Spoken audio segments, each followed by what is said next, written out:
भाजपची यादी जाहीर झाली। चर्चा हीच महाराष्ट्रात सुरू आहे, कोण आहेत भाजपचे उमेदवार। भाजपच्या 99 लोकांची यादी केंद्रीय नेतृत्वाने जाहीर केली।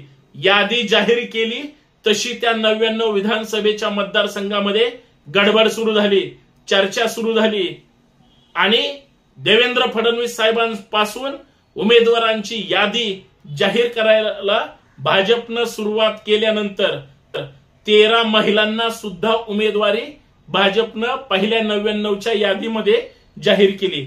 ज्या भाजपनं आणि ज्या शिंदे साहेबांनी उद्धव ठाकरेंना सत्तेपासून बाहेर ठेवल्यानंतर 1.5 वर्ष, पावणे 2 वर्ष एकही महिलेला अर्थात महिला आमदारांना मंत्रिपदाची संधी दिली नाही। त्याच या 2-3 पक्षांनी एकत्र मिळून लाडकी बहीण योजना काढली आणि सगळ्यांना महिन्याला 1500 रुपये वाटले। मताचं राजकारण कसं असतं बघा।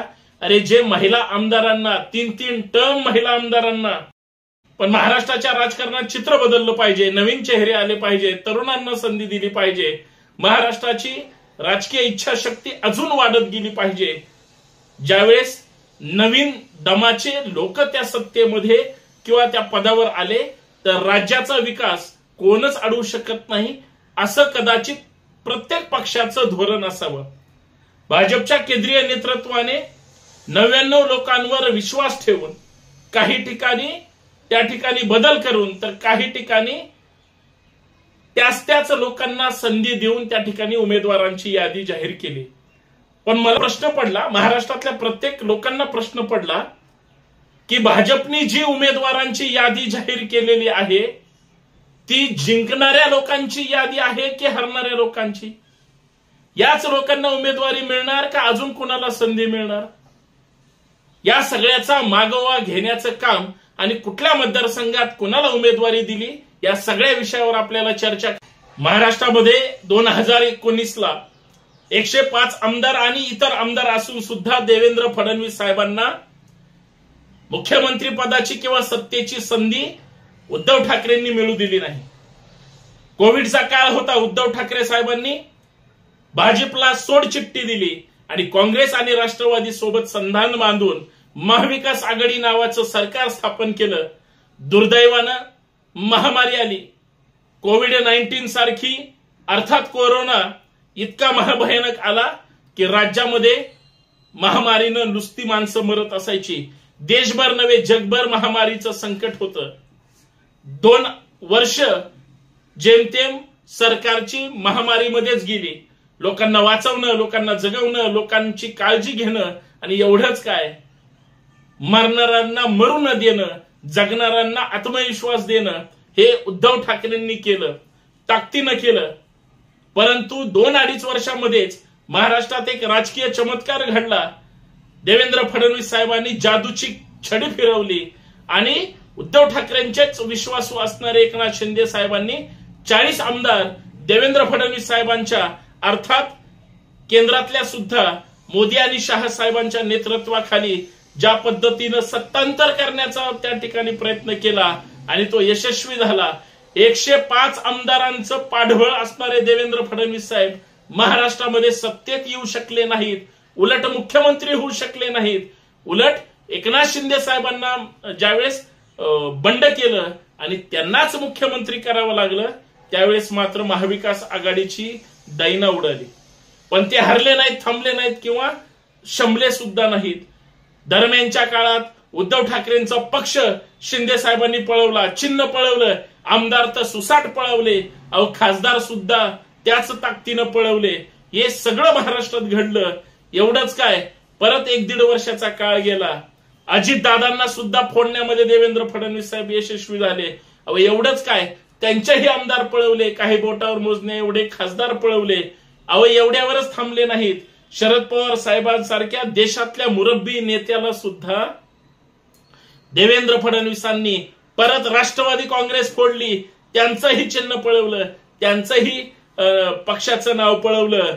जे शिवसेनेसोबत घडलं ते राष्ट्रवादी सोबत घडलं। हेही थांबले नाहीत, हेही शमले नाहीत।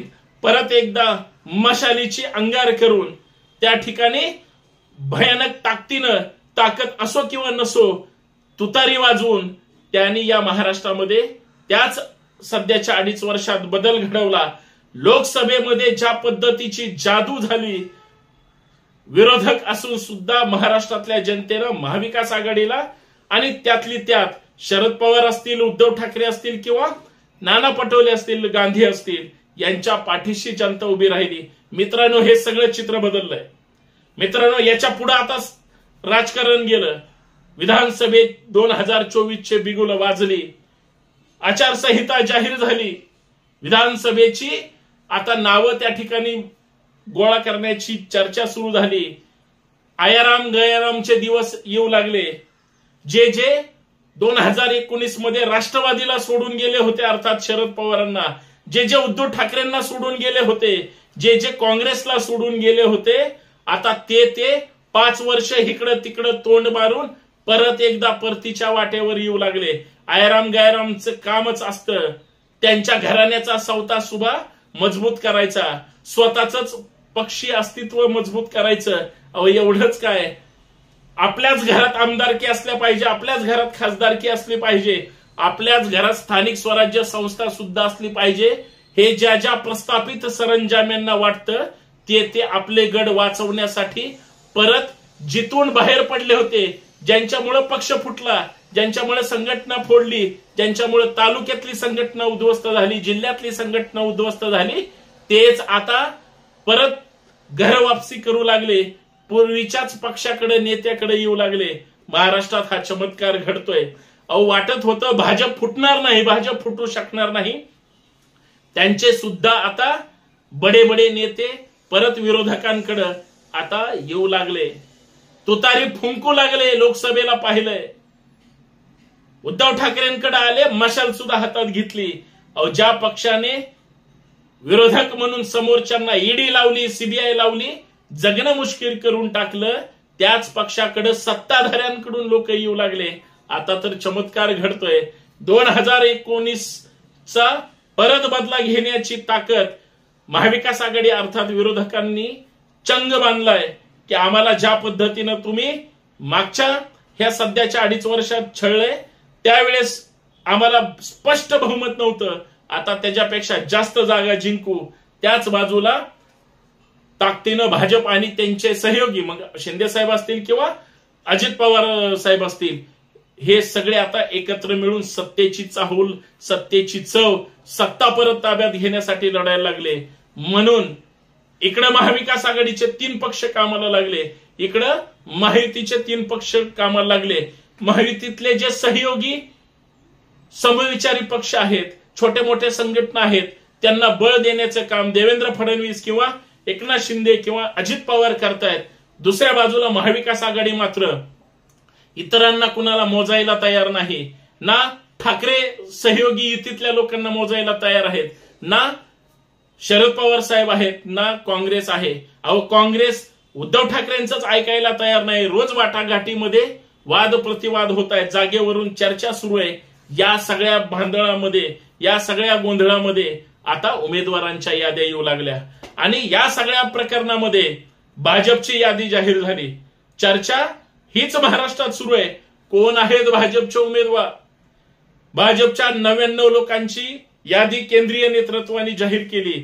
यादी जाहीर केली तशी त्या 99 विधानसभेच्या मतदारसंघामध्ये गडबड सुरू झाली, चर्चा सुरू झाली आणि देवेंद्र फडणवीस साहेबांपासून उमेदवारांची यादी जाहीर करायला भाजपनं सुरुवात केल्यानंतर 13 महिलांना सुद्धा उमेदवारी भाजपनं पहिल्या 99च्या यादीमध्ये जाहीर केली।